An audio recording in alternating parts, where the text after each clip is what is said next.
everybody, Retro here, and I'm going to show you guys what you need to fix in eidolon hunting. Let's get right into it. Tip number 1 is to look for the eidolon. This is a huge tip that everyone can use, and it's easy to fix. It shaves off a lot of time just simply by knowing where he is. Tip number 2 is that you want to go out into the plains before it turns night so you can capitalize on every second that you have. Tip number 3 is know your lure spawns.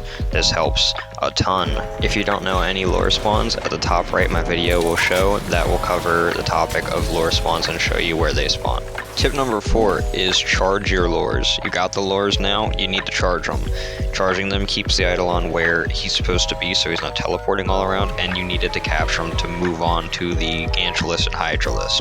So make sure you fill them up. Tip number 5, this will help you with the previous tip.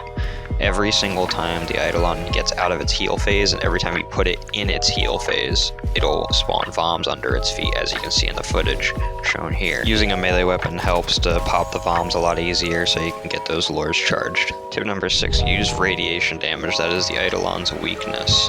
So radiation damage types will do the most damage to the Synovia and the eidolon itself. Tip number 7, upgrade your amp. Don't think you're like some baller that uses the Mo amp. If you have any questions about upgrading your amp, there is a video that I have that covers how to upgrade your amp at the top right now. Next tip is tip 8. This is going to go over what warframe should you use. There are a lot of good warframes such as Wisp, Trinity, Rhino, but the best choice is Volt. Since he has Shock Trooper and his shield is the only thing that can affect Operator Amp crit chance. And that brings us to tip 9. Tip 9, bring ciphers. I don't want to sit there hacking a lure for 30 seconds trying to go that 8 times over.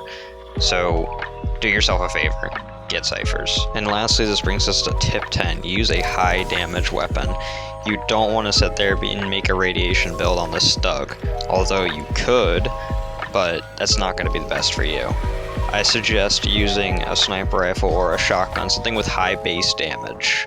If you want more information in depth, then click on the video on the left, and that will cover every tip in this video, but in detail. Have a wonderful day.